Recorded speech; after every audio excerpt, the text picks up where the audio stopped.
বছর হয়ে গেলে ঘাটালের এত গল্প শুনি, ঘাটাল থেকে এত, আমি প্রচণ্ড খাদ্যরসিক, আমার ভীষণ মিষ্টি খেতে ভালো লাগে। আমি ঘাটালের এখান থেকে যত বাড়ি মিটিং হয় যাই হয় সব সময় আমার বাড়িতে মিষ্টি পৌঁছে যায়, নানান রকমের খাবার পৌঁছে যায়। কিন্তু একটু ফর্মালিটি করে বলতেই হবে, আজকে ফাইনালি যে আমার ঘাটালে আসা হয়েছে, তো একদম পিঠে খাবো। হ্যাঁ, মকর সংক্রান্তির পিঠে কে কে দিচ্ছে আমার গাড়ির কাছে, হাত তোলে কে কে আমার জন্য পিঠে পাঠাচ্ছ। আমি কিন্তু খাবো, আমি আমার সোশ্যাল মিডিয়াতেও পোস্ট করব। ডান ডান, ঠিক আছে। কিন্তু তার আগে আমি বলে দিই, এটা তো বলতে হয়, কিছু করার নেই, অভিনেত্রী। না না দাঁড়ো, শোনো না, বলো বলো, আমার কেমন অদ্ভুত লাগছে।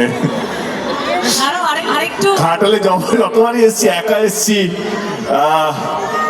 কিন্তু ভাবি রুক্মিণী স্টেজে থাকলে যে আমাকে এতটা লজ্জা পাচ্ছি কেন সেটা বুঝতে পারছি না। বাট এনিওয়ে, এসো, তুমি আমার কনস্টিটিউয়েন্সিতে প্রথমবার এসছো।